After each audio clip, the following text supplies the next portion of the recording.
mean, I don't really have to read the rules, right? We don't have that many people in here. Everybody here already knows them. So, we're all on the same team here. Our little group here, we're a little over a year and a half old now. We started out as just a group of dudes sharing swabs and cultures. We'd literally scratch a spore print and send it to the fam, or send some prize swabs to your boy, and when he cracks his tub off, he sends them to everybody. Well, we built our own Discord. We made a lot of friends in the last year and a half, but we've always kept this same culture. We're going to hit 1,000 folks in the near future, and it's crazy to think that it's been purely organic. We don't advertise, we don't really recruit. We're not selling the hot new fads, and we're just simply a community of folks who love to see a tub full of pins. We just kicked off our 4th grow along. It's been a smash hit. We started with natalenses. Yoshi was kind enough to sell me 100 prints. We landed nats on almost every continent in some very competent hands. White Rabbit, that one was kind of rough. I thought I could make 100 pairs of swabs in a still air box and sent the fam an embarrassing amount of contamination. Thankfully, Hash Oil from the Mycelium was there. He saved the day, dropped a fresh pack of swabs on me, and we got them out to everybody. Since then, thanks to a damn good homie, I'm working with the Flowy now. Props to the Dookie.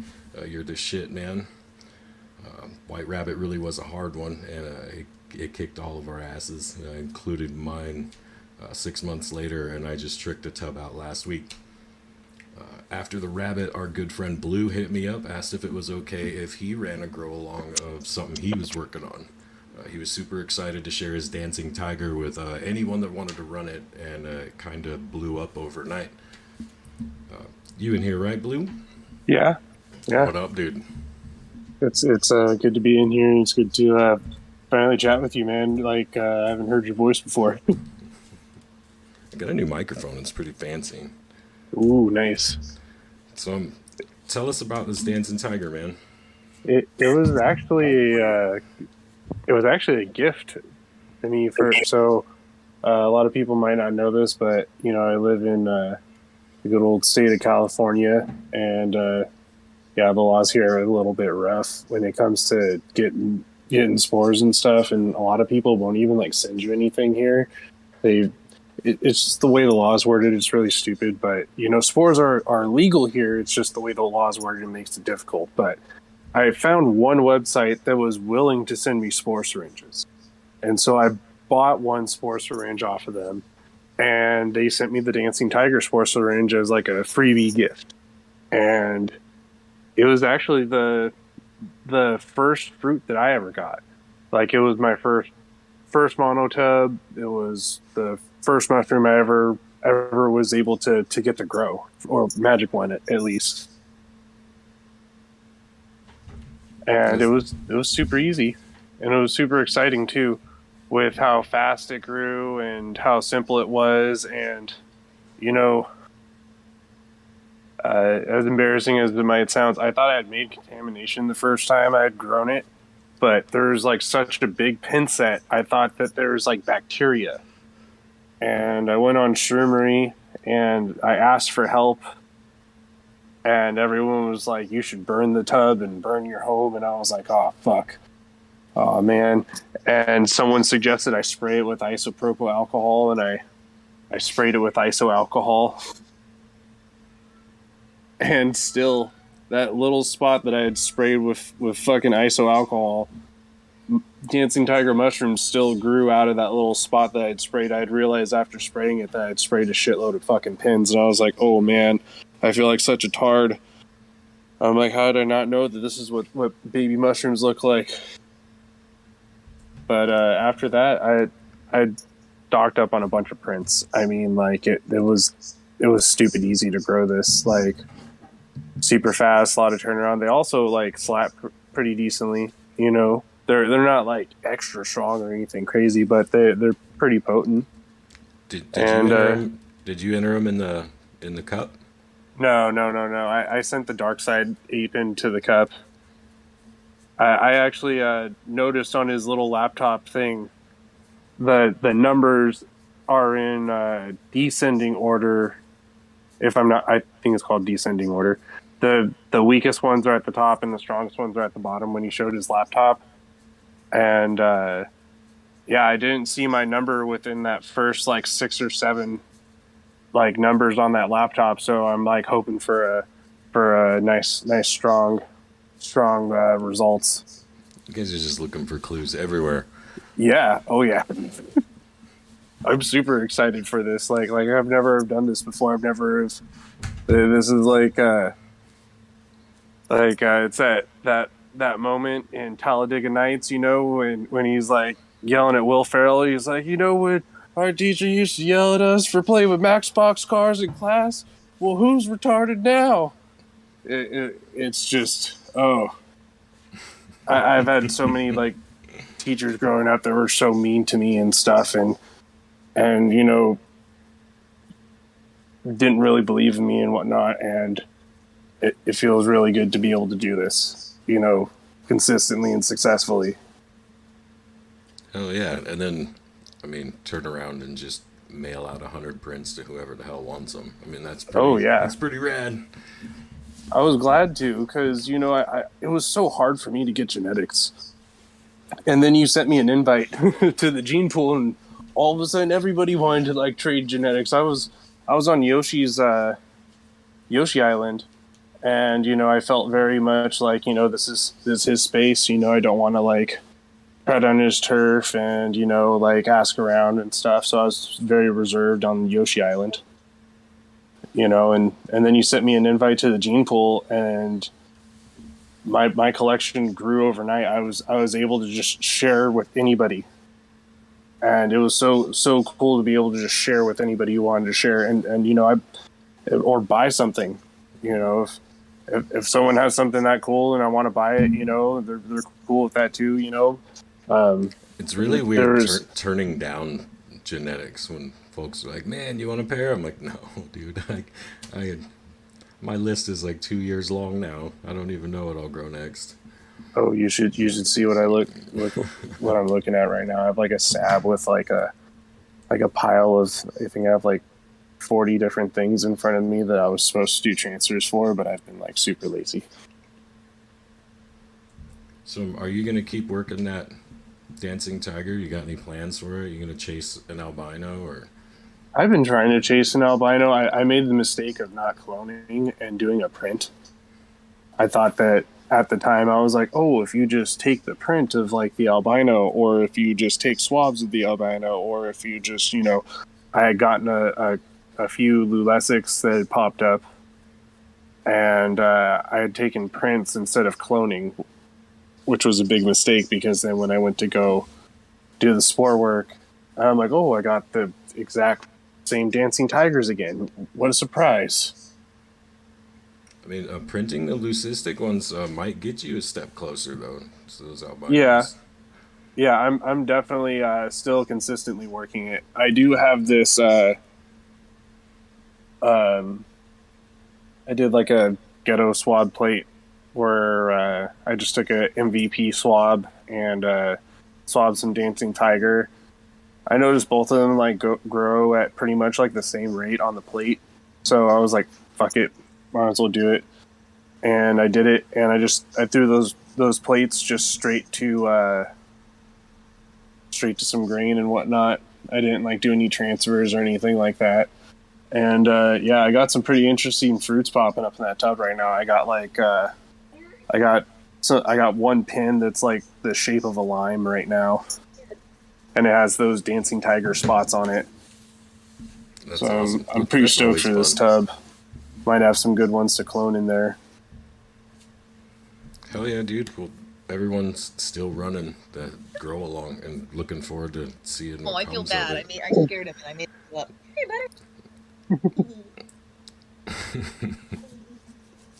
Yeah, if I can solve this, if I could solve the wavy caps, that might be another fun grow along to do with everybody in the future. Hey, buddy. I know it's a little more advanced, but it's one of those things that, you know, if everyone's trying to up our skills and stuff, you know, we're all trying to keep on learning. You know, there's some pretty skilled wood lover cultivators in here in the gene pool. So maybe that might be a grow along for the future. That'd be pretty sweet. We also the next one we were doing, the Tory. That's Lemegeton. I don't know if I'm pronouncing it right, but that one was a Monacarian cross. It was brand new. The guy put it together himself. Nobody had ever grown it before. And you're here with us, right, dude? No. There he is.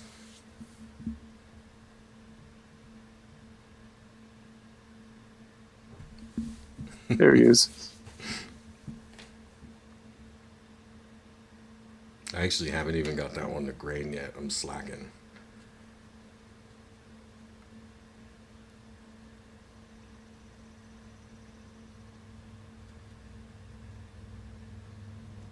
We can chill till he figures his microphone thing out. But is it just me that can't hear him? I can hear him very clearly. Oh, sweet. It was my stupid Discord. So I was just talking over you the whole time, huh? I apologize. Oh, you're okay. Can you hear me now? Yeah, tell us about this Tory again, please. All right. So basically, the whole idea behind this project was to isolate a haploid monokaryon from a Minami cubensis, which was found over in Japan, and then paired up with different cultures I have around that are either known for their strengths or known for some other type of features, whether it be morphology or growth rate. And we are using Minami basically as a testing grounds for how well a basic cubensis will be able to pick up those traits in a situation like this.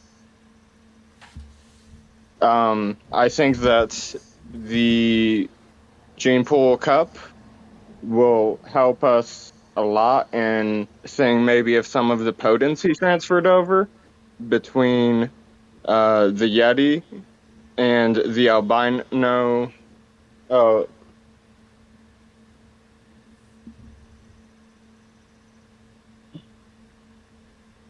We lose him?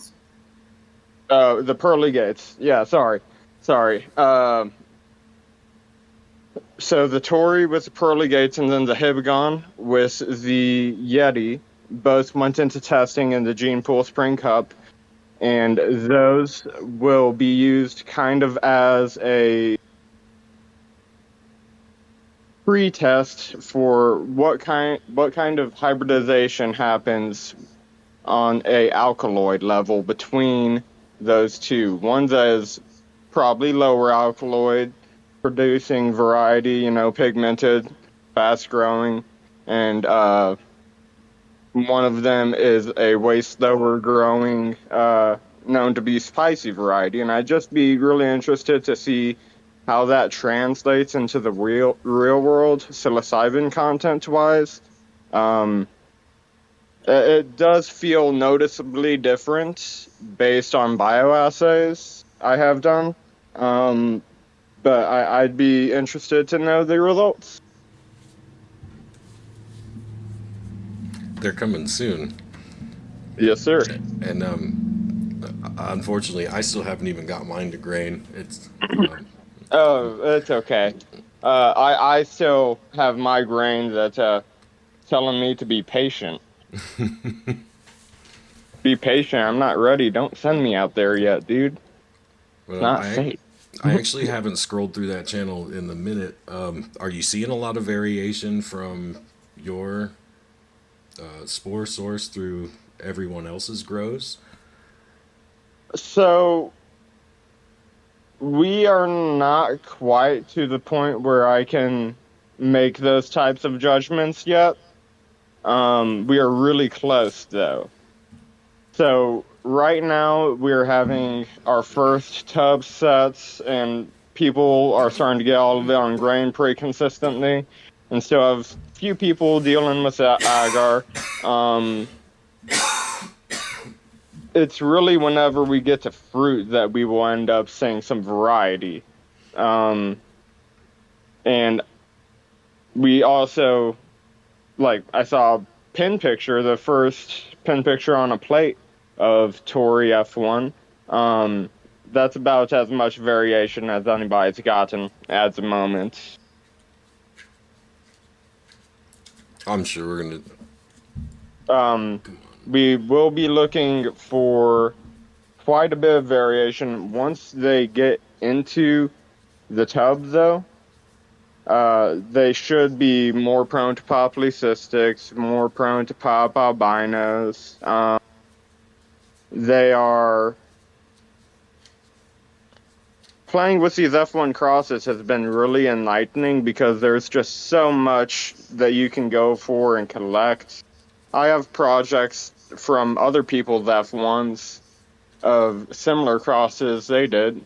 Julian, who did the Long Ghost in Wild Florida, to make Swamp Ghost, and that's throwing stuff like that doesn't even look like just an albino or just a leucistic. It's showing new morphology. It's showing different features that don't exist on other cultures, and I think that there's a lot of bright future for the morphology of cubes if we just keep on pushing the envelope.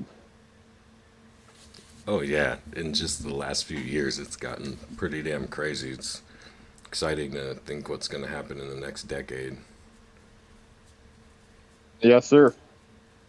Especially, that's one of the things I love about our little grow along projects is it's casting a really wide net for phenotypic expression. Like, I mean, most of us we're running the same spore from the same source, but everyone's growing it in different conditions, different grains, different substrates. Yeah.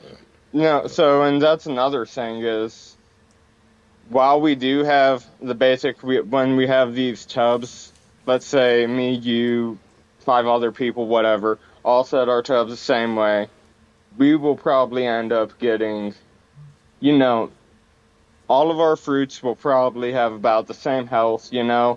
We might have different mix-ups of what's in what variation or expression you got, but then there's those that don't have everything set up quite ideally, or maybe are still learning how to.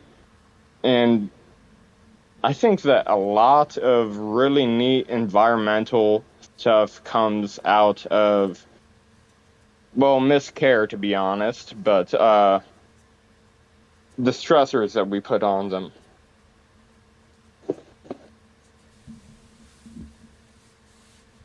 That is a thing too, because I've noticed some of my cultures as I work them through a few generations and then gift them to friends. I have a habit of suffocating the shit out of my tubs, and then I send it to a friend who has way more air exchange than mine typically have, and the culture doesn't do what it does for me. Right. Right.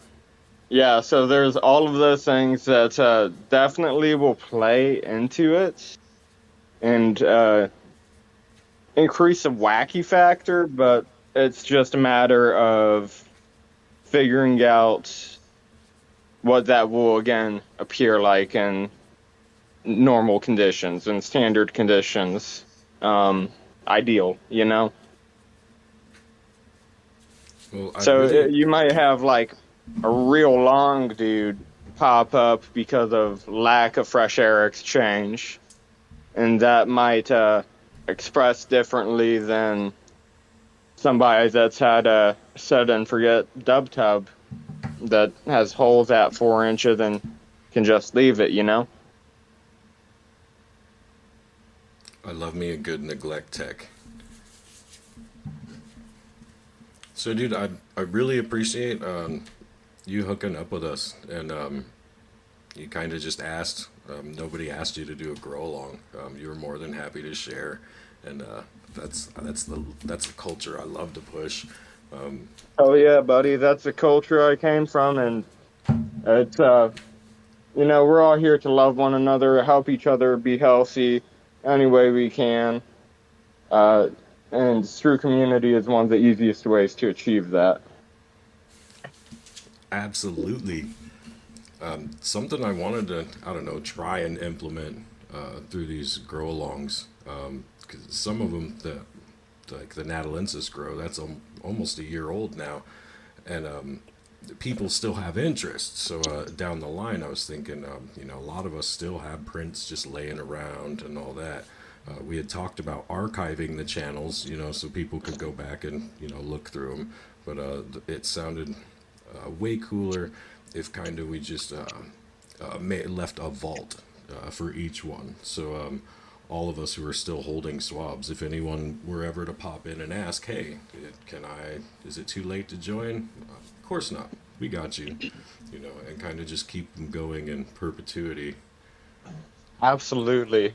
And I think that something like that would have tons of success, especially because it holds so much. There's a lot going on nowadays with spore vendors. It's like, oh, I'm getting this, but I'm actually getting that. Oh, I'm getting tile wave ISO this, and I actually got B+. I feel like just between our small community, we are much more conscientious of those things, and it's way easier to handle them just on a smaller scale. Absolutely. It's the respect for the culture itself.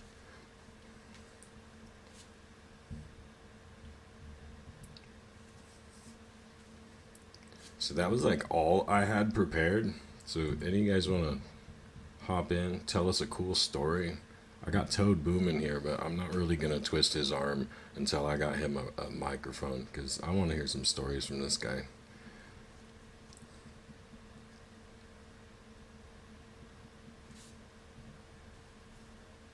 I wish Zach was here. All you guys know what you're doing. I know Zach is a. He needs is any a help. fool.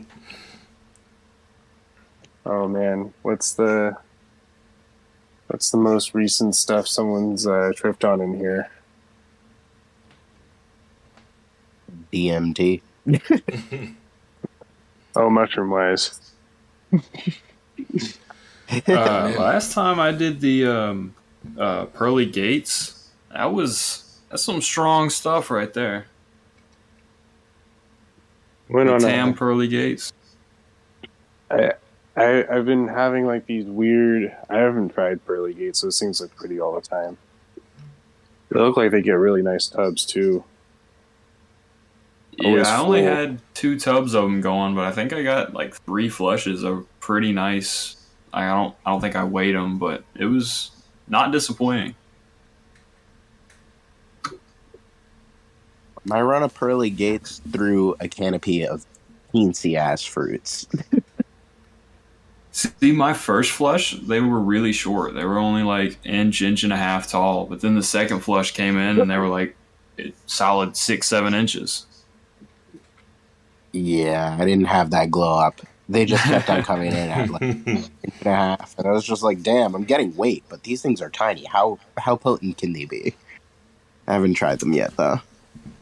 I took 5 grams and it felt like 10, 11 of some basic You're brown fucking cabs.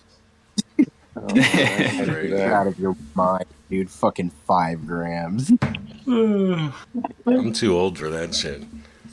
I can take like a lot. Don't get me wrong. I just I got shit to do sometimes, I guess.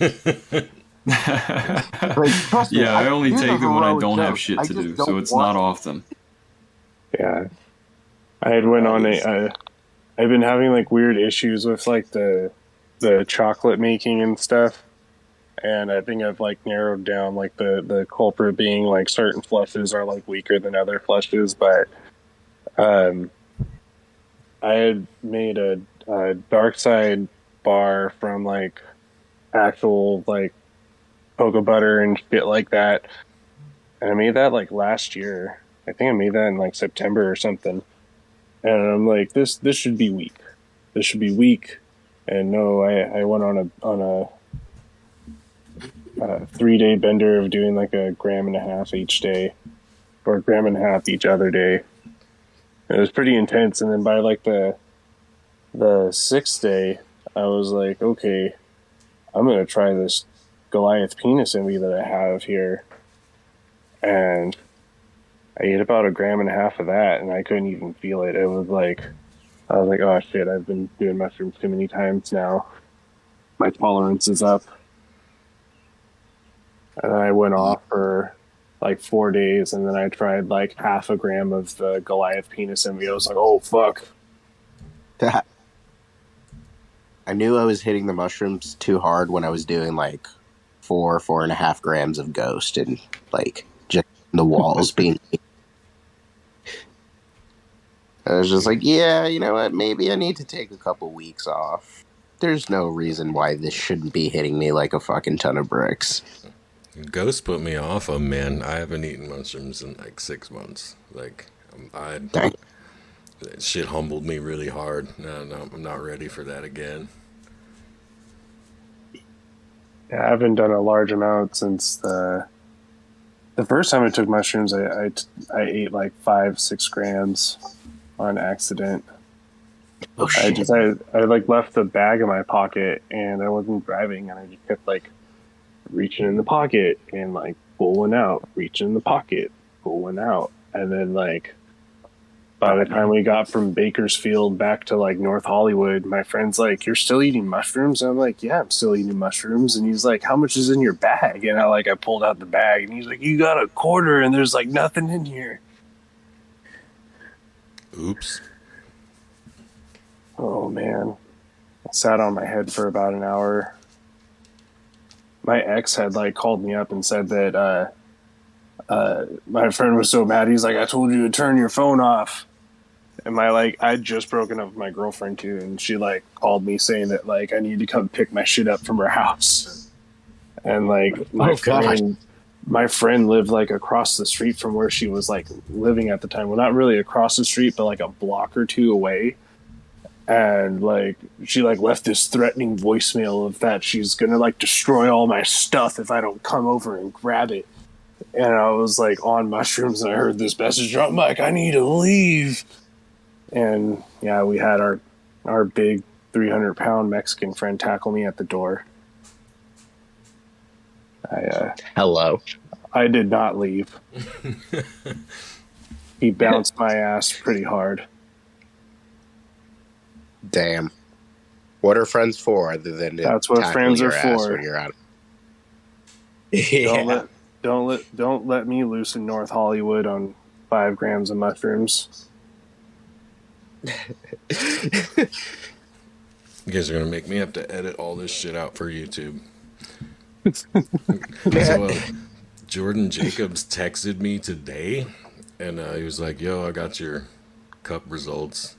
Like, let's link up. Hit me up. We'll figure out a way to get these out to everybody." And I was like, "Actually, man, I'm preparing to do this thing. Holler at me tomorrow." Oh, But he was gonna try to stop in, but he's like on the other side of the planet right now.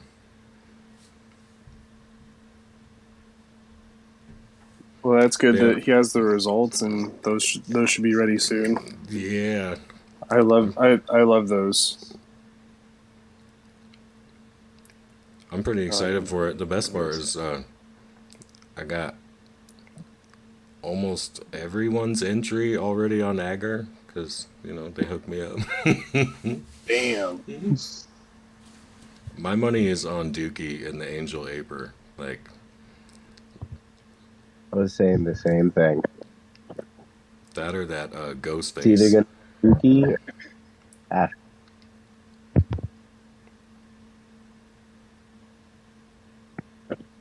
That's pretty cool that they were able to get clones of everything. I mean, that's what we do, right? Yeah. Up grow along. I just resurrected a year and a half old plate of Phantom and get moved to the new house with us last March, and it's dried up, like dried up fruit roll up bagger, and for shits and grins, I took a transfer off it, and sure as hell, it's mobbing. Which makes me think about all these guys wasting so much time with long-term storage. Like, just let that motherfucker dry out. That reminds me, I have your ghost on a plate that's from January that I need to transfer out. Nah, just let that motherfucker dry out. Nah, I'm just throwing everything on like really thick poured glass Petries right now because I'm noticing they just last for the long haul, so I can just wake them back up in the fall. Oh yeah, I got a bunch of glass Petries from Dave. They're great. They're so awesome. I sucked with them at first because they're like hella slippery and like really clunky at first. Yeah. You have to like, I can't stack them higher than like 4 plates. Yeah, After 4 I made plates, you that can't. mistake too the first time. Yeah, I was just like, oh, this is sick. I'm gonna do my normal pours, and then I had like a stack of 6, and I was like, oh, this is not gonna work. and then also I was using turkey oven bags. I was putting them inside turkey oven bags and then putting that inside of my Instapot to do the sterile process. How do you do that without popping the bag? Because I tried that my first time, and the bag just popped on me. So I've just been using aluminum. You have you tied it too tight. It has to be like super loosey goosey. Okay. I use like it's sucking in air and then contaminating it. No, because there's going to be air that the whole inside of the Instapot's going to be sterile during the process. You know, I always use distilled water as well. You know, everything's going to become sterile in there, so yeah, it's the whole. When you pull it out, I make sure to. When I put it in there, I use the little plastic bag clips that come with the turkey bags. I use those because it loosely ties it. Because I've had the same mistake making actual turkeys. Those bags will go boom in an oven with the turkey if you tie it too tight. But I might have to try that again next time I sterilize those Petries, because the foil job is just annoying as fuck. That must be a real big pain in the butt. Yeah, the turkey bag loose, and then when I pull it out, I make sure that I already had like the top of the bag folded in a way to where I'm not like opening like the bag in like open air or anything. And then I put it in my sab and I wait for God knows how long to work. Yeah, that shouldn't be such a problem because I could just run it over to the flow hood real quick. But I'll have turkey bag again. I had Philly Golden Teacher add me on Instagram today. I felt so honored. You did it. You fucking made it. How do you feel? I know. I was like, wow, I made it, man. Someone added me who I watched their YouTube videos of.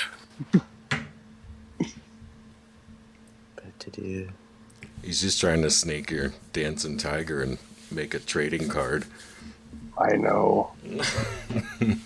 Honestly, I wanted to like talk to him about that card shit because like it'd be pretty cool if we did like a Magic the Gathering or Yu-Gi-Oh style like mycology based like card game, and then you include it in with like prints or like booster packs. You know, like I would totally spend the extra $10 on like a print. Or like, you know, whatever the print costs plus like an extra like $10 for like a booster pack of like cards with you know, like ape or some other crazy shit on there, and it's like a card game. So we got a question in the chat from Hesh about tips on taking swabs. Anyone want to take that or want to talk about tips about taking swabs. Just be gentle. Oh, be gentle. Yeah. Be gentle. Don't beat up them gills. Be soft on the gills. I mean, if you're trying to send a homie a clone, Yeah, that Is that? get that gill clone. Remember I don't have a flow hood, so my success with swabs comes from being very, very patient, and I harvest everything in the open air. There's no secrets. I do my open air harvest. I put the mushroom on a paper towel, and then I put a paper towel over the top of the mushroom, put it inside of the sab, ISO the inside of my sab. Well, I already have like the sab clean, but I put the mushroom with paper towel over it inside of a clean sab, spray the inside of the sab with ISO, wait like 20-30 minutes, then take the paper towel off top of the mushroom and then start swabbing away. Yeah. Real for patient, me, though. Yeah, for me, it's just pick the nicest looking fruit that you'd like to see again in the tub, and depending if it's an albino, it's a little bit annoying because obviously you can't see the spores, but just be gentle as hell. And then I put all of my swabs into. I have 2 cups. I have a cup for the untouched swabs that are going to be used, and then a cup for where they're going to go while they dry after I've swabbed my fruits. Excuse me. And then after they're all swabbed, I let them chill in front of the flow hood for 20-30 minutes, make sure that they're dry, and then just be as careful as possible putting them back in the package, taping that up if you tape them up. I personally use my vacuum sealer to reseal the packages. It saves a lot on tape, and I can seal 5 at a time, so that's nice. Oh my god, I need to do that now. Thank you for saying that. I'm like, shit, dude, I hate this tape shit. It's the best thing ever. I forgot who showed me. It was somebody on Instagram, but they were just like, yeah, just use you don't use the vacuum seal part, you just use the sealing feature. Yeah. And it just closes them up as if you never opened them. And I was like, why aren't more people doing this? Why didn't I do this before? It's the best thing ever. God, why didn't I do that before? And depending on how fancy you want to get, because I'm a stickler for labeling shit, and I have a label maker, so I'll make my fucking swabs all pretty and put the name of the strain on there, do it up, because I'm mostly sending these. I'm not a fucking vendor. I just send shit to the homies whenever they ask, and I want them to feel special when they get a swab pack for me. So just know that I'm putting in time and effort just to get that presentation in there. Then with the swabs, if you ever worked any kind of cooking in a kitchen, and the concept of clean hand, dirty hand.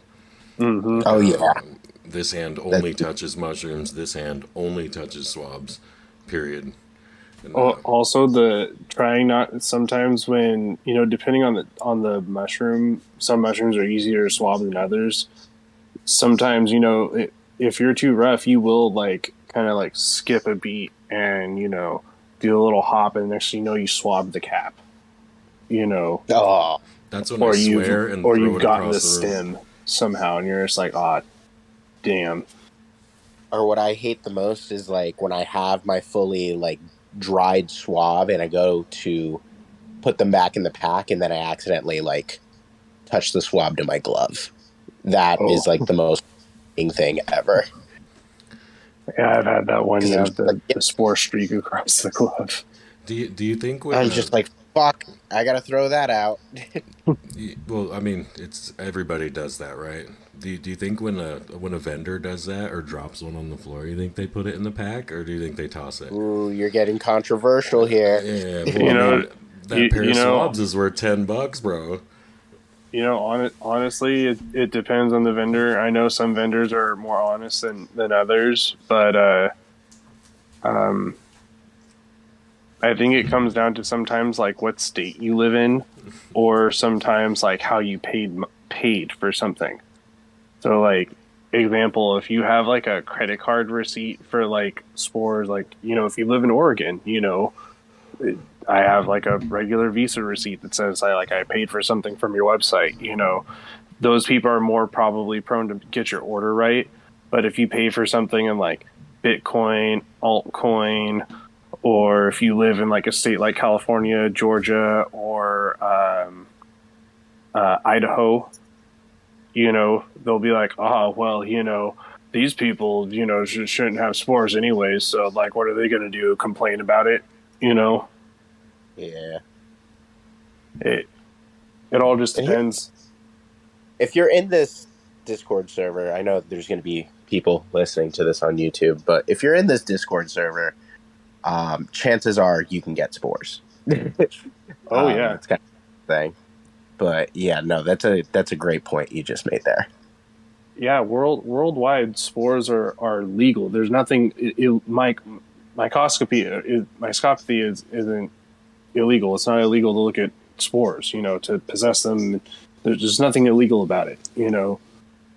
Now, once you grow them out, that's a different story. But the spores didn't do anything wrong. They're just like in the air. Yeah. I'm sorry, officer, but somehow I dipped my sterile swab into cubensis spores. I don't know how that happened. Yeah. Oh no, that actually happens up here where I live all the time. In the you go to the garden centers during the wood lover season.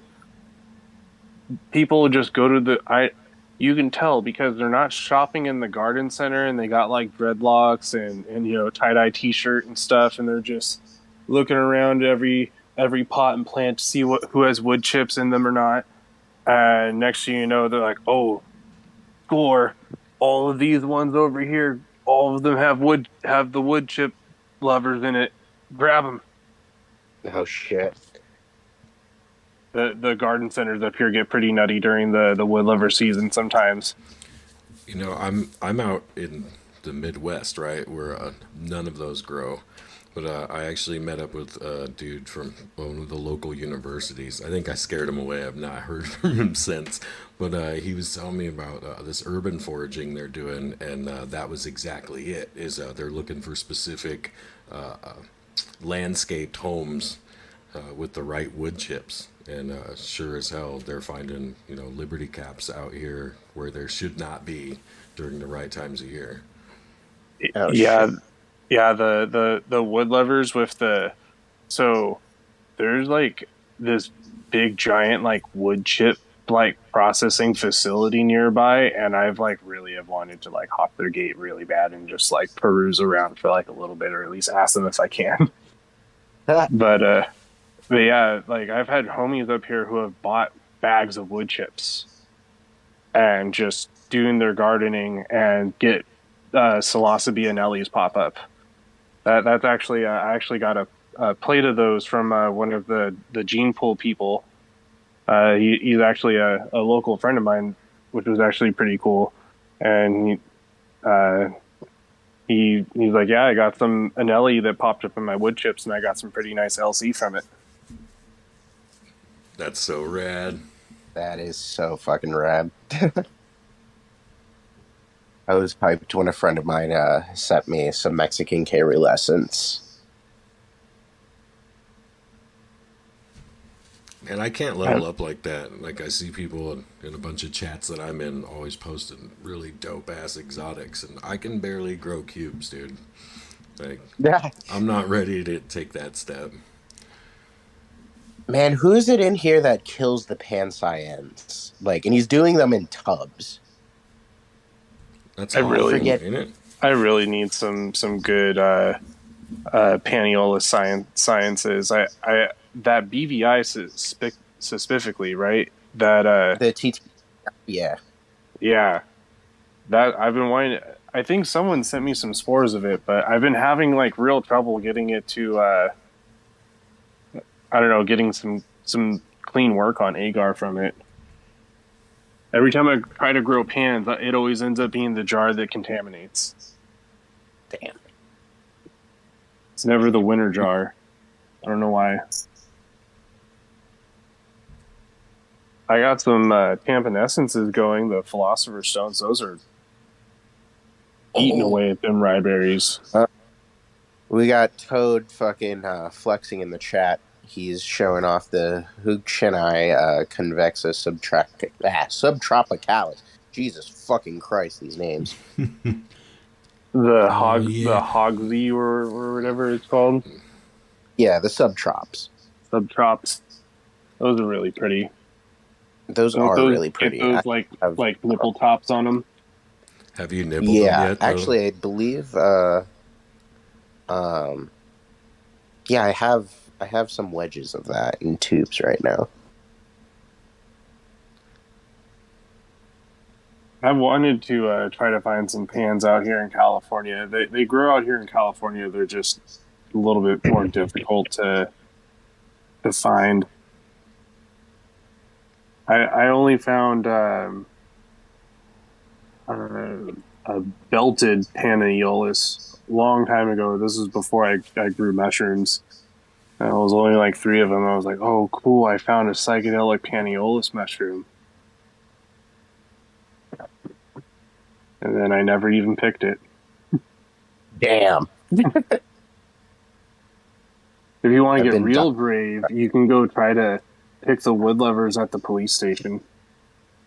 I heard that story with Paul Stamets picking a shit ton of fucking actives in front of a bus stop that was next to the police station. No, they have, like, ours is like the police station has like a flower bed like at like the door entrance, and their like flower bed has a bunch of wood lovers in it. People post pictures of it all the time up here. It's pretty. If you're brave, you can pick them. It's decriminalized in that area, so I don't know, man. Cops would probably just laugh at you. It's like, do they want to do paperwork or not that day? No, they don't. Most of the time, they don't up here. It gets pretty crazy at the beaches up here. Like, people show up with, like, crews of people. I, like, stumbled... Really? Oh, yeah, I know the spot, dude. Like, the spot where, like, you pick, like, garbage bags full of wood lovers. My friend knows the azarescens spot, too. There's azarescens in the spot that I like picking at. My friend's azarescen spot's kind of a pain to walk to, but it's still, like, you get a lot of them. So I'm guessing you've tripped on Azzies before then, right? Oh, yeah, dude, those things are... So, when I was picking the Azzies originally... Oh, I got wood lovers paralysis on a couple times. Oh, shit. That shit sucks. That shit's pretty shitty. Like, it's weird trying to... I don't know if I guess that's why they call it paralysis. Because you're telling your brain, stand up. Get up. Nothing's happening. And you're just sitting there just tripping balls. And you're like, oh, fuck.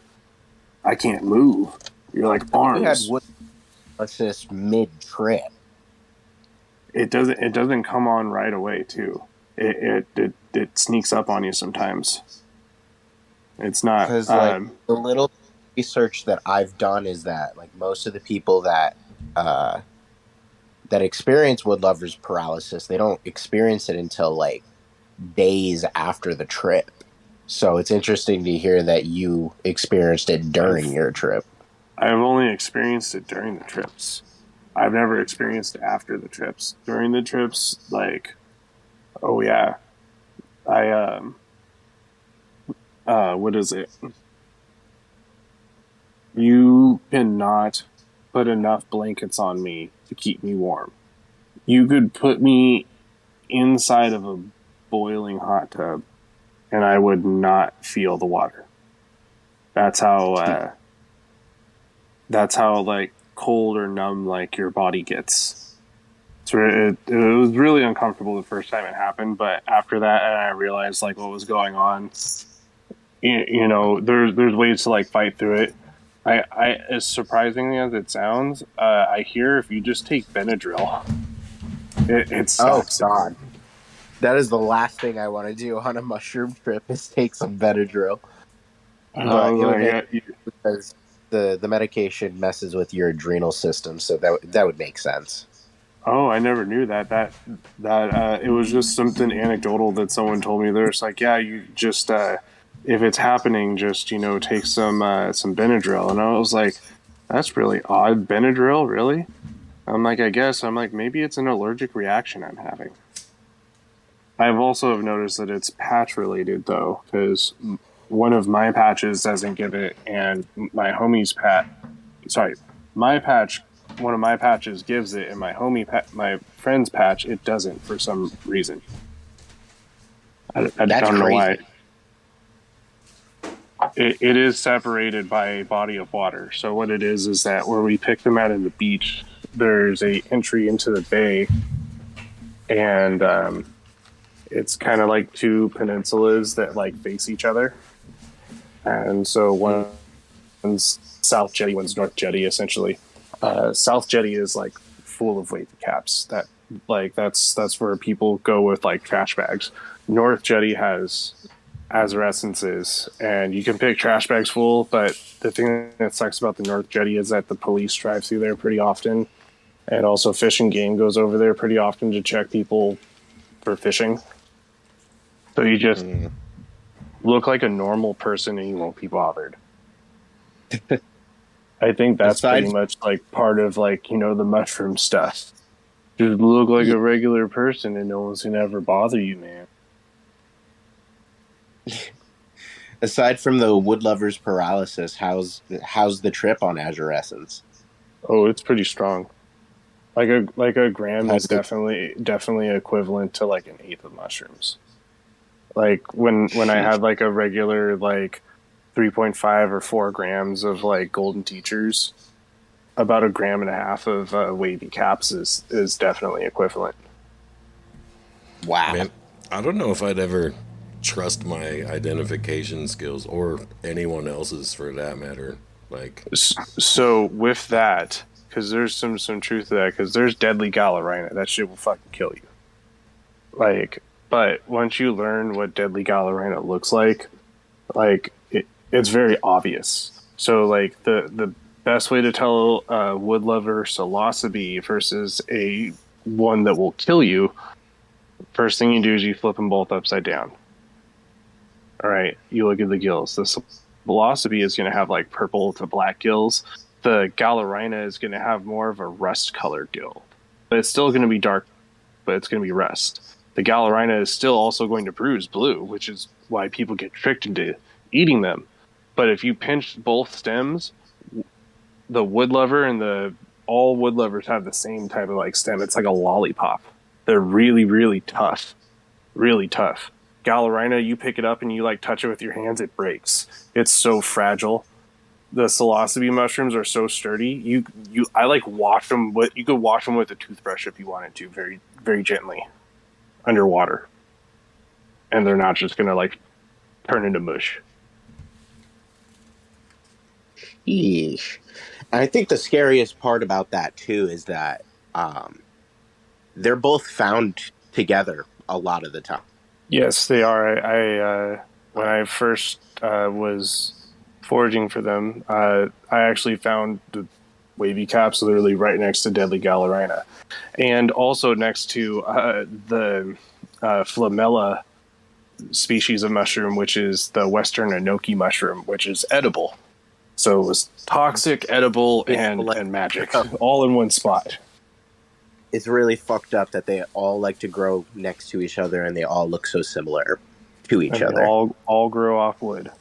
All of them are just growing off the wood and the dead grass and stuff. They're easy to spot the difference. Like the differences are very easy. Like you can. I guess the easiest tell is that deadly Gallerina and other like Gallerina medania or something like that. There's another deadly Galerina species, but they're all fragile. Like if you go to like pick it up, you're more likely going to break it. You're going to be like, oh, a mushroom. You're going to pull it up out of the ground. You're going to feel it. And you're going to be like, man, this could just get, but this is going to fall apart if I even put it in a bag. Yeah. The psilocybes, they're very sturdy. Very, very, very sturdy. I just So see surprisingly sturdy.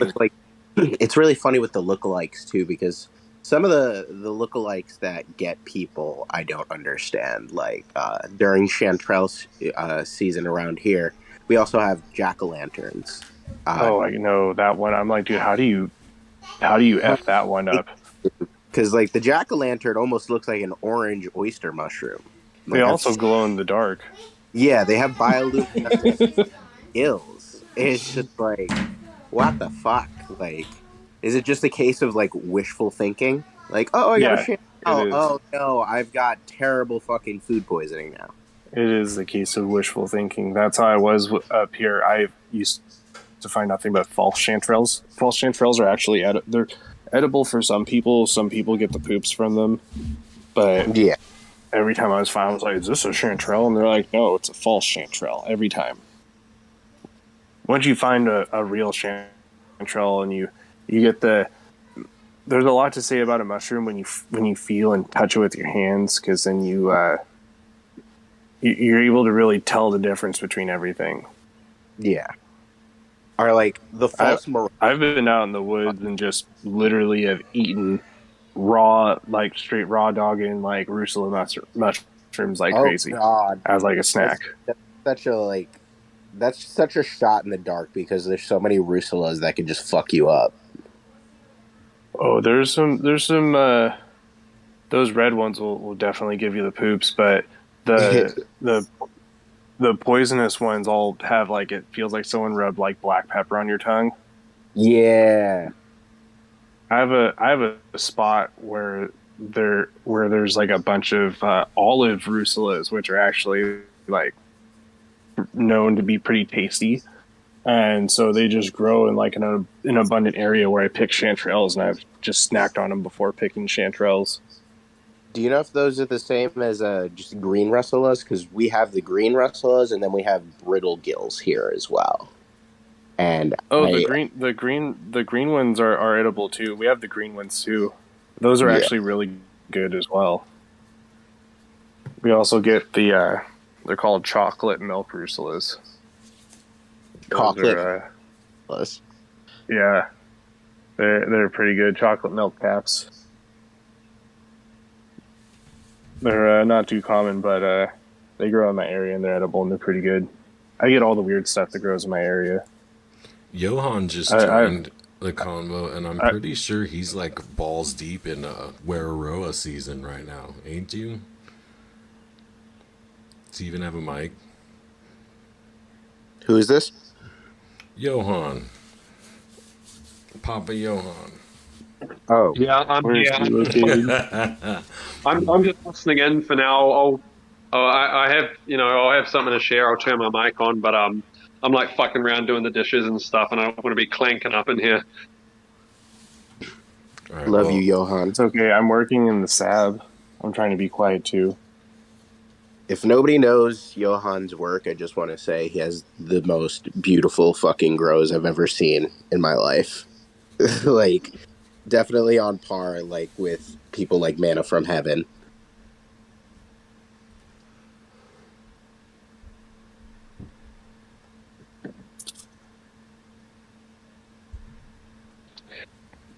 Speaking of wood lovers as well, if nobody knows, I'm really working hard to get psilocybe weirderoa cultivated indoors. If you don't know it, it's like the only pouch psilocybe. So it never opens its cap in its life cycle. Its cap doesn't break away from the stipe. It stays.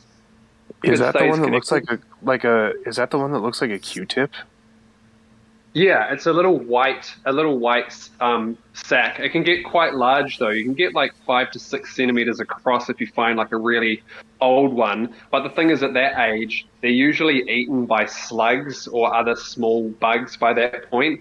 And we estimate that that's probably why they stay as a pouch fungus as well, because these bugs like eat into the mushroom. The psilocybin is not like acting as a deterrent in this case. It's probably not attracting either. It's probably a byproduct of whatever else. It independently started developing this chemical from other psilocybe. So for whatever reason, it doesn't open, and one of the reasons is guessed at that slugs and snails and gastropods specifically will eat away at it, and they'll eat into the gills, which are like really dense and really thick, and then they'll eat through the mushroom and they'll slide across the forest floor and drag the spores across like bits of dead wood on the forest floor, and that's what they fruit on is rotting wood on the forest floor, usually really damp, and usually in winters when they fruit. And so that means it's also after autumn and all the leaves have fallen off and there's like a really damp, wet kind of natural casing layer happening there. What continent? What, sorry? What continent do those grow on, or do you find those on? You mean what type of wood? Or like does it grow in like Australia or like New Zealand or? Oh yeah, they're native. They're endemic to New Zealand, and they're exclusively found in nature in New Zealand. Even the name Wiraroa is Maori from the native people's language, but it's still new. It's not actually known to have any cultural use. We're still we're still a new country. Like I only think even people have only been here for like less than 800 years, and it's only been colonized in the past like 400 or 500 as well.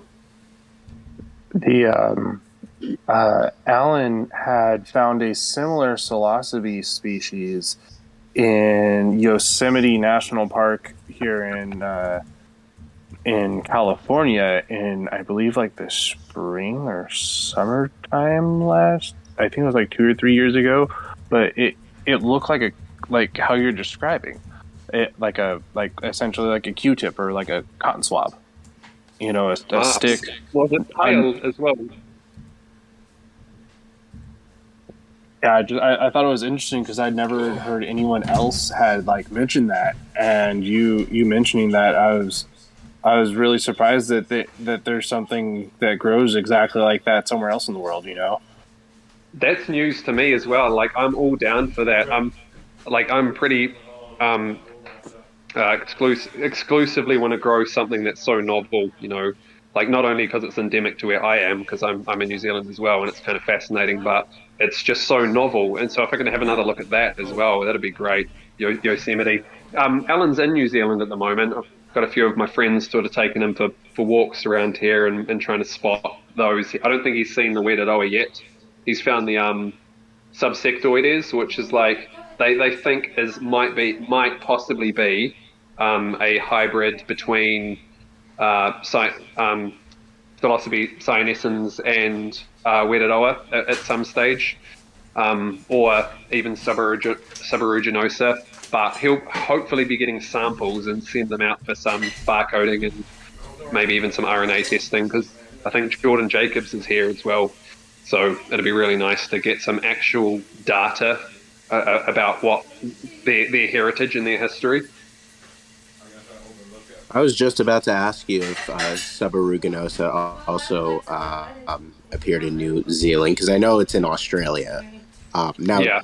Do you know if Wiraroa is also Australia, or is that only a New Zealand? Only in New thing? Zealand for the Wiraroa. There's been, as far as I'm aware, 0 sightings, but subaruginosa is in both, and by far it is the most prevalent thing here. You can find it everywhere. Like it is easily the most recognizable as that's the mushroom of New Zealand as far as kind of public knowledge is. We even shortened it the subs because nobody could be fucked typing that whole name. Same way with cubes, too lazy to say cube. I always call them subs, man. That's a tongue twister of a name. Yeah. People saying it for the first time is hilarious. Subgranalia Sosa. Subgranautica. Oh, yeah, I didn't know how to pronounce it until I heard. I think it was Alan Rockefeller say it. That and it was psilocybe ovoidistidiata. There we go. Didn't trip on. He's the first person I heard say that as well, and he seemed to announce it really well. I swear, if Alan told me that it was pronounced Jiff, I would probably start saying Jiff. I would believe it. So awesome. I have pictures and video for you. Nice. It is so this. It is so awesome. See how we played till the sunset, and then I've been taking the back way, so I tried this way on the gravel last time. You know that way. Got some pori swabs right here. I'm putting to agar. 200 Oh, all the way out to 31. Oh, baby. Does that sound right? 31 and then Oh, turn on Lord. Yeah, if you're able to pick Alan's brain, man, ask him about the. I think I took some pictures of it. I jokingly called it knobby tops or swabby tops. They had a lot of fun. They're very happy. You should call these swabby tops because they look like swabs. Yeah.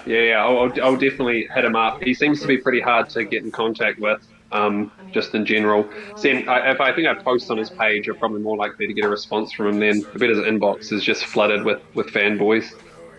Oh yeah, his stuff gets flooded. He's actually pretty nice and gets to identifying stuff actually pretty quickly. Like I thought I had found what's called wooded psilocybe. It's kind of like a more rarish wood lover in my area, and it just turned out to be a different subspecies of deadly Gallerina or Gallerina magnina or something like that. But it looked like wooded psilocybe. Alan answered it pretty quick though. Yeah, I'm glad he's still so engaged with like people that are the lower level as well. You know, it's definitely his passion. You can just see it etched into him. Oh yeah. If anyone's interested in growing psilocybe weirdoa, my project specifically for indoor, but I took a good amount of swabs. I think I took like 30 or 40 swabs of the last set that I got. Wild swabs, and they did have some bugs in there as well, but nothing too bad. Managed to germinate some with 99% success rate with no contamination. If anyone wants to give those a go, I'm sending. Essentially, I've just been sending them out free to anybody who wants to try indoor cultivation specifically with them. I think it's a fucking cool project, man. You won't see, you'll rarely see something so unique. It's like when Toke comes along, it's just got that wow, this is fucking different kind of factor. Not only that, being a wood lover as well. It's like this is just so different. To me, when I look at them, I feel like they're like an alien's testicle, like an alien buried itself under the ground and just left his nutsack hanging on the forest floor. Is the most scientific description. Yeah. Isn't that always how mushrooms are, though? They're always like describing everything as genitalia. Very phallic. Amanita phalloides, right? Yeah. White and the stinkhorn as well. Yeah, the stinkhorn is just straight called the phallus. Yeah. Sometimes you find albino phalluses in the wild. I posted up a grow of some womtat, and somebody's like, "Why are you cultivating Amanita phalloides? Are you cultivating death cap in a monotub?" Goals. I'm gonna. If you guys haven't seen it, I don't know where I shared this stuff. I'm posting some pictures in the chat here of some albino weirdoa and some non-albino weirdoa. If you haven't seen it, I've got high-res images coming through. Alan posted that earlier today. Some weirdoa ones. Yeah, I believe so. Oh, awesome! I haven't seen them yet. I've been a little bit busy, but that's great. I'm glad he found them because I think I know the guy who he's with, and the guy who he's with is a really good kid. I'm really glad they managed to find some because it could be you're out a day with Alan, and he's a little bit of a Mush celebrity, and fuck if you find nothing, that would suck. Oh, he found Angulospora. Sorry. Yeah. That one is I find all the time when I go to the hardware stores. They grow in. I own a lot of rhododendrons because they grow out of there, and I just buy the whole plant and stick them in my garden, and I just flush them out. Hescherette, they're called, weeded oa. What hash oil typed out. Dang, I'm gonna need to check the rhododendrons at the at the garden center more often. I also find them in pine nut trees, pine nut. But yeah, if you just drop like a bunch of spores in there and water it in, they should be pretty happy. I'm not sure to what degree they are mycorrhizal. I think something's at play from like in a mycorrhizal perspective. You usually find the weeded oa between two particular types of trees, the New Zealand tree fern, or ponga, Ponga, or I forget the name, it's like Mythicius ramiflorus or something, which we know as mahoi, and they tend to grow on rotting wood like between those two trees, but not necessarily mycorrhizal because they're growing in the dead wood around it, which there might be something involved in that, just considering they're around these trees so much.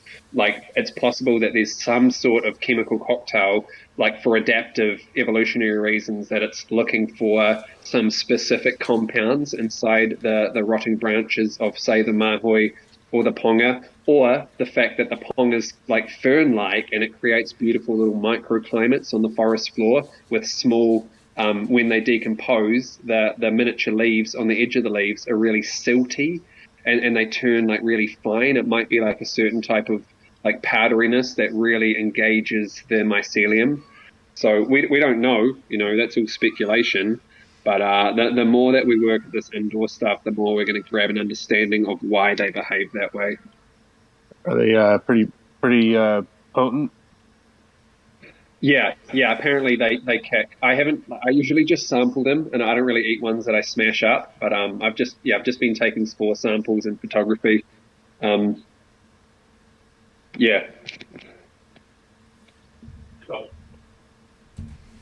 I was doing you were talking about, I asked you the other day what the temperatures were because you were talking about foraging them right now, right?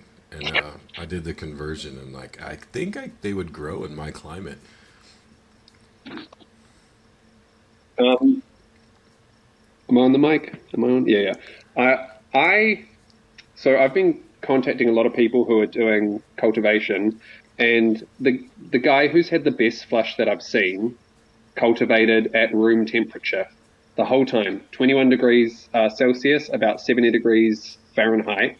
And he said no fluctuations, no chill, no cold snaps, which is not what I was expecting. I imagine that you'd have to chuck them in the fridge to give them that indicator. I think pans might be the same, and azurescens seem to like a cold snap.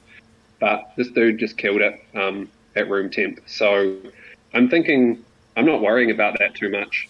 It may be some sort of trigger to indicate that, yes, winter's coming or something like that. But I feel, from what I've seen, that hydration and humidity is the most important factor. If you've got the humidity dialed in, they don't give a shit what temperature it is. That's interesting. Have you tried the patches you go to? I imagine they flush regularly, like every season. You know where you'd find them. Have you tried maybe expanding by dropping some colonized wood chips around where you found them? Maybe even just some spore solution? People have been transplanting, so they'll take the mycelium itself is super thick and super ropey. Like old mate said, I think it was Blu Myco said that they the stems are really hard as well, and so when you're cutting into it, even with a sharp scalpel, it's like rubbery.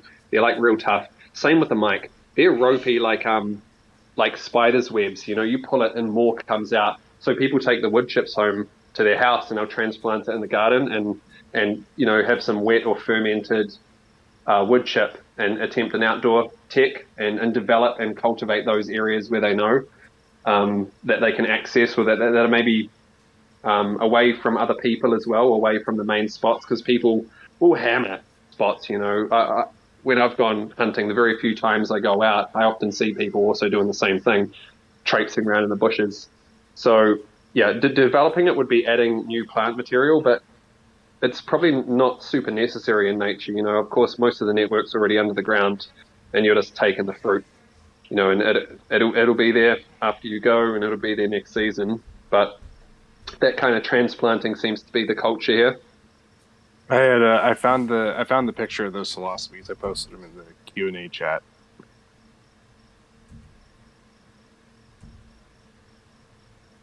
They're very interesting looking. I remember seeing that. I had a Yeti grow that I got from Yoshi that was total revert and had that closed cap as well. I'll see if I can find a picture of that too and post that up. But yeah, it reminds me of the Psilocybe Hugenschenium, I think it is, and it just has this weird kind of gnomey pointy tip as well. I'll post that up. Give me a minute for that one. But that was really interesting too. So I saved a bunch of those genetics, and I haven't put it to F2. I've got too many other projects coming, but super fascinating to see a closed cap, and that does look like a Q-tip. With the Weirdoa, it's pretty flush to the ground, almost no stem. Oh, that's pretty cool. There's almost no stem. Yeah, you don't see a stem when you look at it at all. You just see only a round little wonky blob. Whoa. Oh, I'm looking at your Weirdoa pictures. That's crazy. So when those sporulate, that looks exactly like what's called the deadly jelly baby that grows out here in the Pacific Northwest. Looks exactly like the deadly jelly baby, the toxic mycorrhizal mushroom. with the Wararoa, when those sporulate, since the cap doesn't open, is it like a puffball where the cap would deteriorate and then the spores are inside?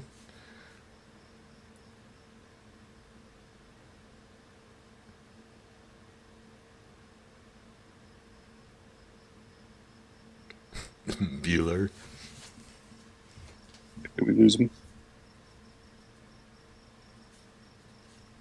Those are pretty interesting. I just figured out how to get into the chat. Yeah, there's almost no stem on that thing. Sorry, I'm browsing the thing. I've got kids with me, real chatty kids, so I just switched my mic off. I can't. I'm gonna go find those Yeti pics. One sec. I'll be off for 2 minutes.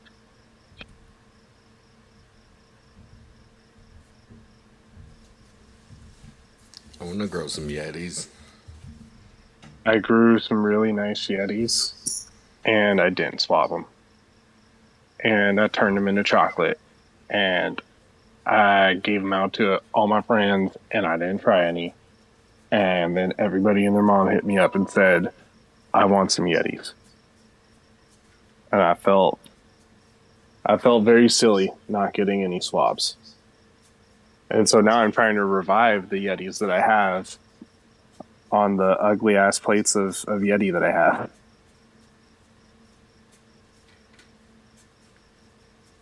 I got some on grain. Hopefully they'll fruit.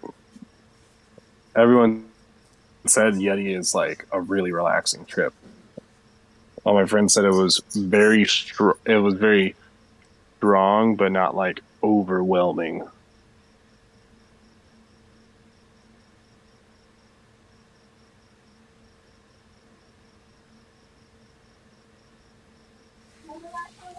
Oh, getting tired, boys. We've been at it for a hot minute.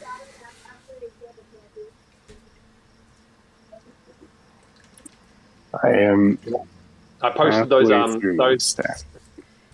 sealed Yetis up in the chat there with Q-tippy kind of looking. Oh, these are your Yetis that came out? Yeah, they look just like that. The whole damn tub was like that. I was like, what the fuck? I didn't want it. You know, it wasn't my goal. I still want proper Yeti. I managed to get it only like last week though. But I was like, what the fuck? Like that's a revert and a half. It wasn't bacterial either. No, it was just like that. It's really interesting revert. Real interesting revert. Yeah, I've never had my Yetis come out looking like that. We're putting on a David Attenborough or some nature documentary for my kids. Keep them busy.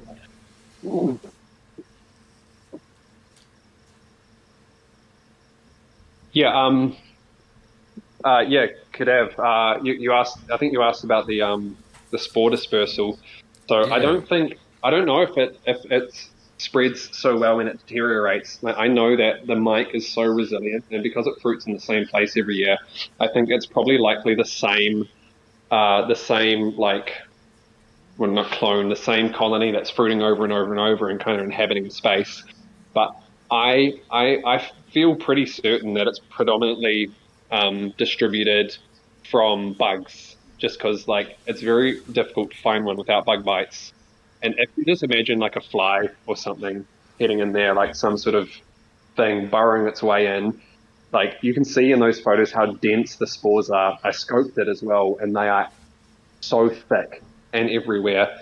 And due to the shape of it, they'll just be rubbed all over their bodies. Now, no matter where they land next, they're dropping spores there. You know, that seems like the smartest way. The same way that flowers disperse spores, disperse Right. pollen, you know, where they get bees to rub up all against them and all of that. I think it's the same phenomenon, and they've just kind of found their niche with it. Evolution's awesome. It still blows me away that they believe like a lot of psilocybe or psilocybin mushrooms evolved that compound independently. That it didn't branch off as the whole psilocybe genus. That they were just like, oh, this works, and it's just like totally unrelated. It's like two distant cousins, both being really obsessed with like cinematography or something, and then they end up both being directors, and they both direct these big feature films or something like that. And then it's like, oh shit, we know each other. Oh, we're cousins. We're related by blood, but they've both whatever, James Cameroning up in this bitch. Yeah, didn't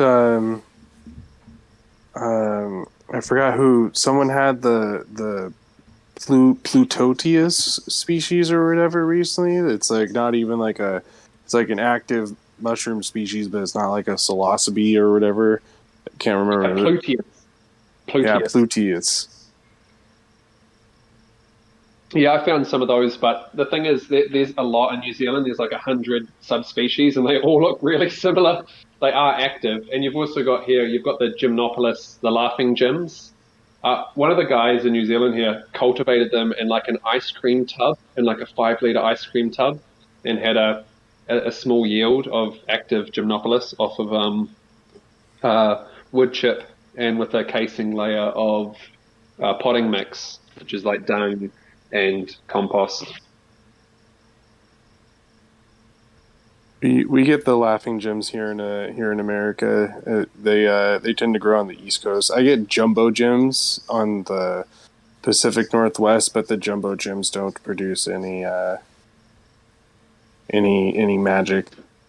They're just tough and inedible. Yeah, that's the only native one that we have where I'm at. We get morels and Gymnopolis. A little bit of chicken of the woods. And Gallerina. I found one. I was so excited when I found one. We did it here. We're like, what the fuck? Fuck out of here. It was a good teaching experiment or experience with my kids because they know I'm obsessed, man, and we go on hikes and they're looking for them with me, you know. So I got to tell them, this one will kill you. Yeah, my kids just be grabbing them shits and bringing them over. They know which ones to grab, though.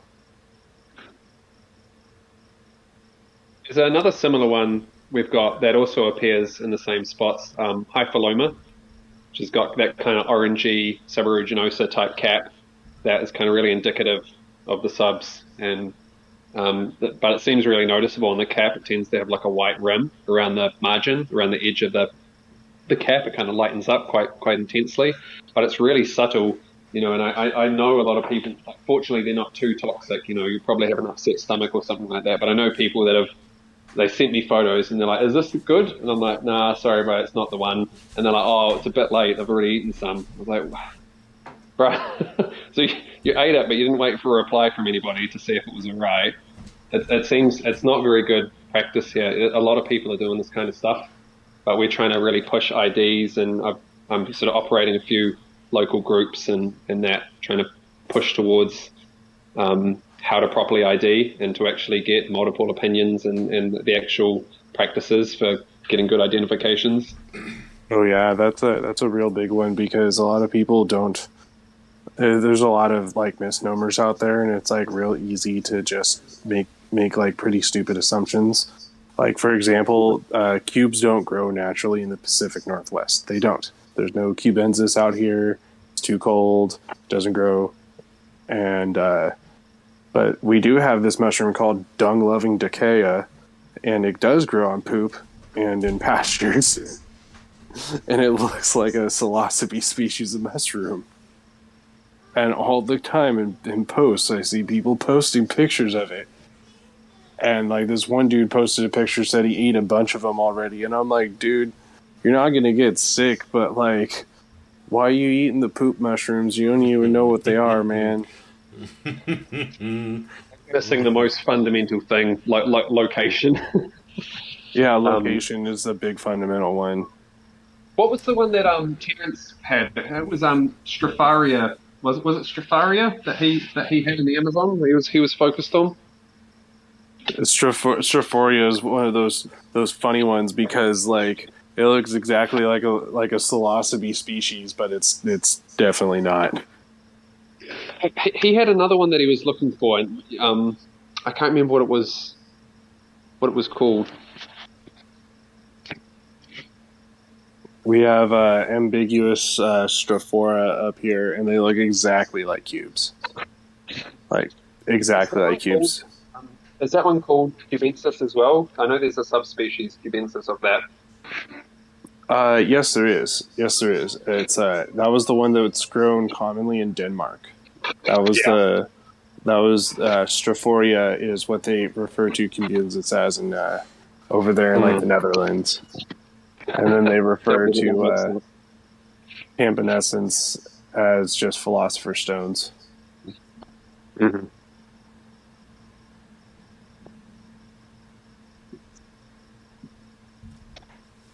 Yeah, they would serve those Strophoras. They sell those fresh when they did sell them. They didn't dry those Strophoras out. They just have fresh ones. Go raw on them. Freshies are the besties. Oh, yeah, that's what I used to do with the wavy caps, because I didn't have, and the azurescences, because I didn't have a dryer or a food dryer or whatever. I just eat them raw. Since I got like 10 people on the hook, I'm going to take a moment here just to appreciate fucking Terrence and Dennis's work. They've shaped my whole entire world. I listen to Terrence's not lectures, his musings, his raves, he called them, for like, I think before I'd even tried a mushroom for about 8 years. Before I tried any of that, before I even really knew what DMT was, you know, like he really shaped a huge part of the man I am today. And you know, I don't agree with everything he said, but he's radical and interesting enough that really made a massive impact on me. And I'm just so grateful, specifically for Terrence and also Dennis. Really, yeah.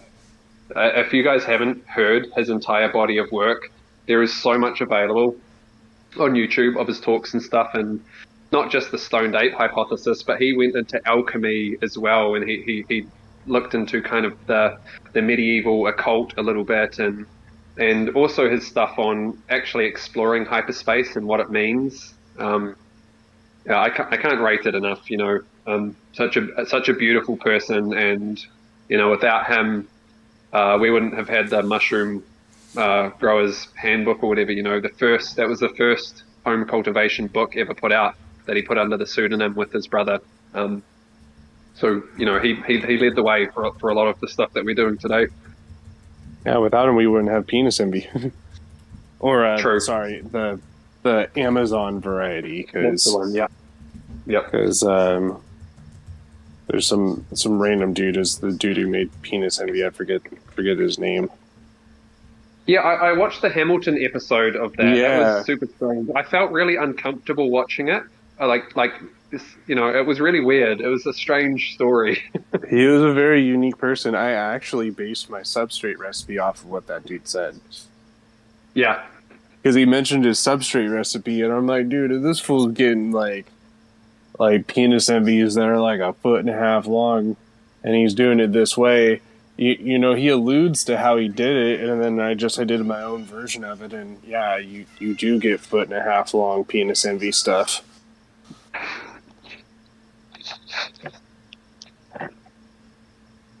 I think the longest mushroom I grew is this DC Mac that was like 18 inches. I just I got that ready to spawn today. I've got some grain soaking for DC Mac now. I haven't grown a lot of Mac genetics. Just this weird Melmac one this guy sent me, Melmac OG, that I don't know how much it's been worked. I've only really run the clone that's been given to me. But it has these big growths on the top, like Jick's Flipper. If you guys have seen Jick's Flipper, it has this kind of it looks kind of rose-comey. He calls it Murchison's mutation or something like that. And it's super reliable. Every single tub has these big weird hats on the top, not tokey, but actual ruffled kind of something there. It's a fascinating clone. That's the only Mac I've run, but now I promised last week myself, I'm like, no more genetics. You slow down, buddy, and just focus on your projects. And then yesterday I put down 4 different varieties of Mac. I put down Flipper as well. I put down this and that. AMVP crossed with Bono Quatla. Put down Casper, Sporeworks PE. So oopsies. What number did you stop at? Oh, six for yesterday. Oh, I mean varieties in your collection. Oh, I've lost count. I actually was collecting them before I was growing them. I just thought it was fun to have all this. I like illegal things. That sounds like something I would do. For the novelty of having the spores. So I've got a couple of boxes just full. So there's no count. I'm definitely in the hundreds, but I've only grown out most of what's on my menu, and then a couple of others. So 30, 35 varieties maybe.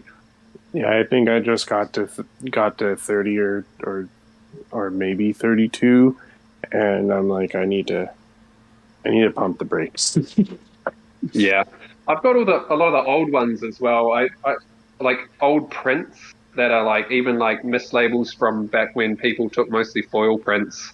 But I've got there's tail feathers and hillbilly and creeper and all of the classic ones that are kind of still average brown cubes too, but have got their own kind of sub names and stuff. So there's a lot of history packed into there.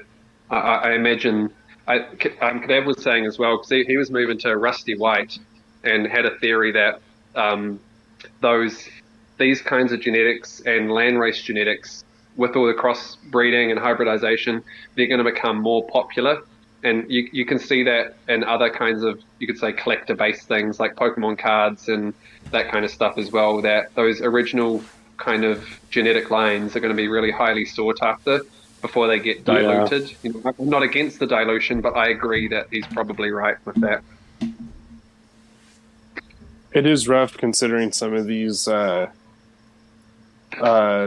varieties have been around for so long that, let's take B plus for example. You could just be getting crap.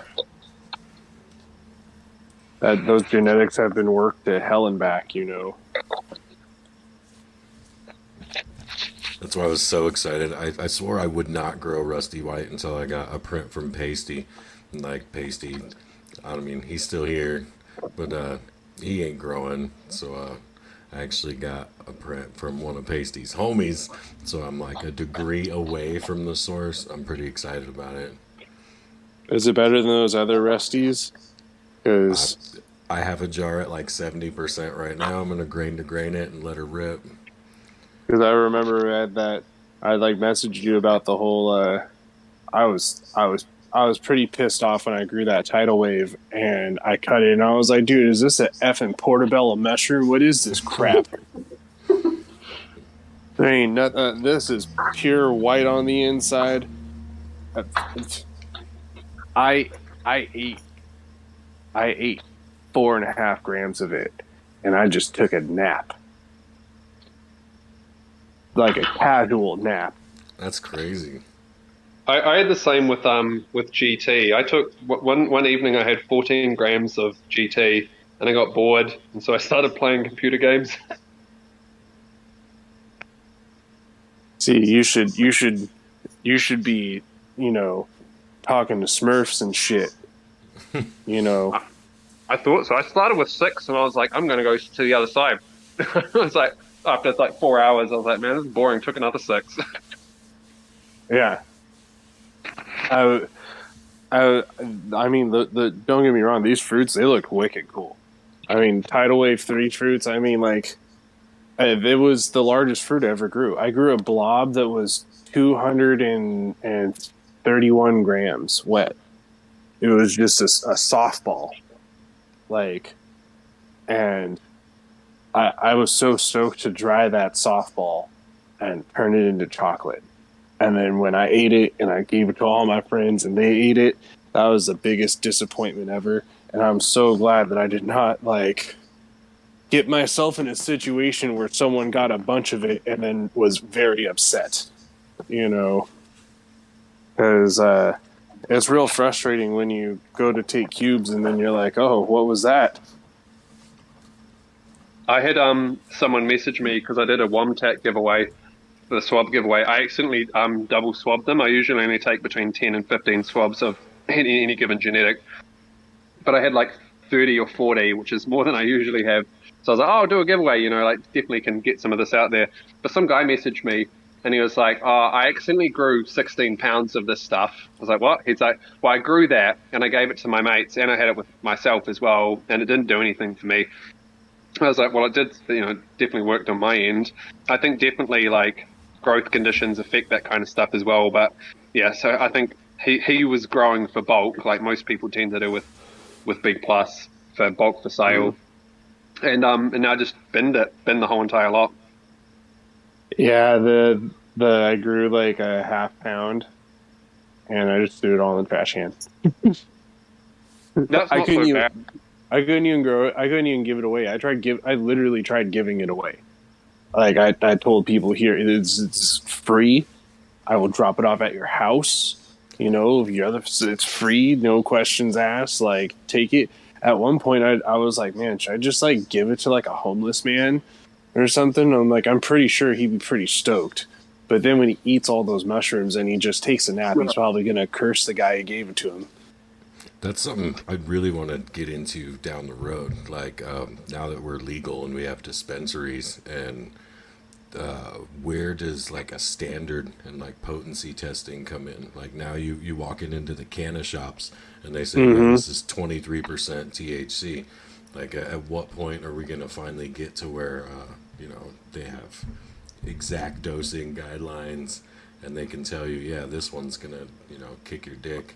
This one's a nice mellow watch a movie, I think honestly, like, I've been slacking on buying them stupid Q tests and shit, but getting shit tested, get the paperwork on the pony, because I'm so glad you did this cup.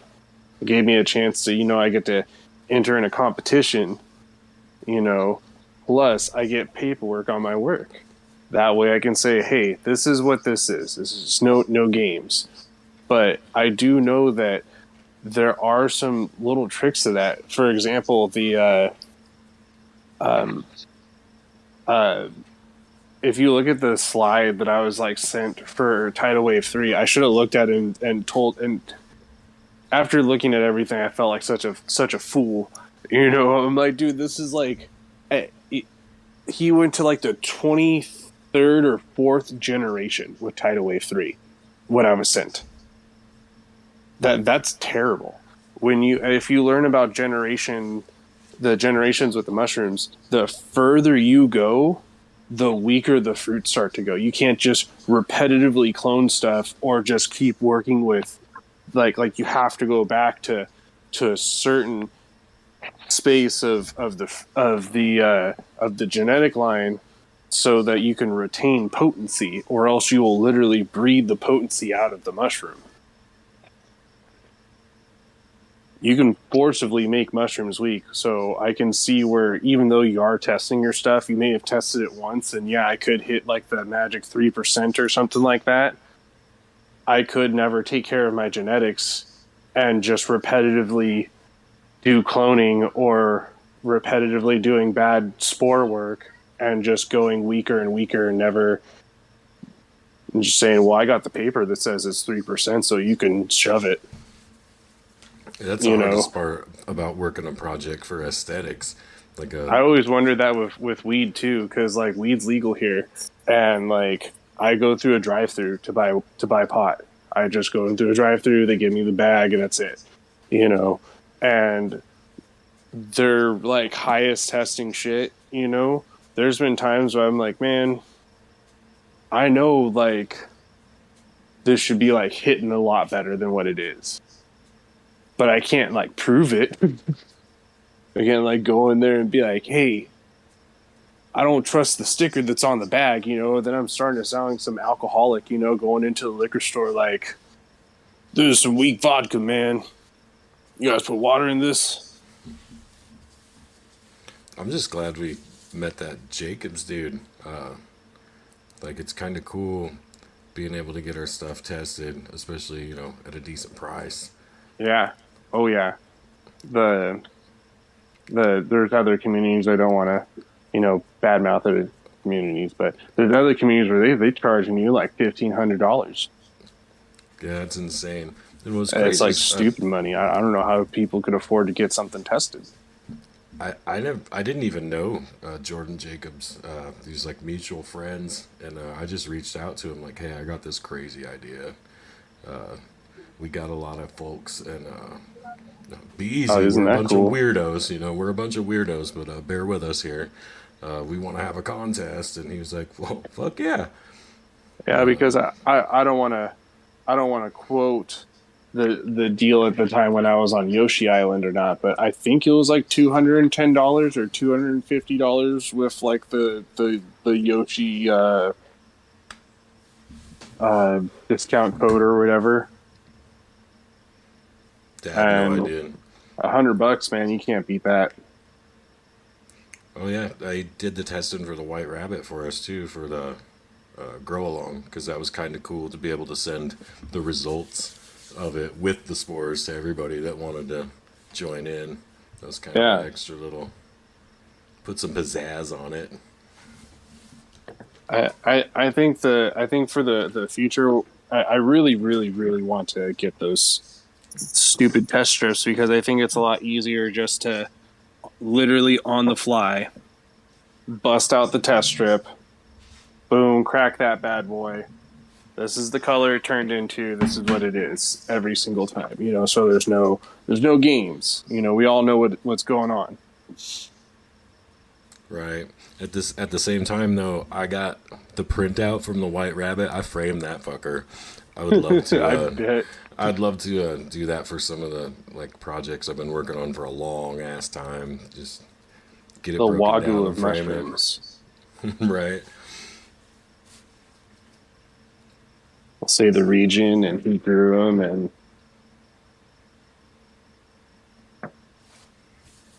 well, guys, we're slowing down hella, and like we've been at it for 2 hours. We've got a lot of editing to do on this fucker. Y'all can keep chatting, definitely, but I'm done recording.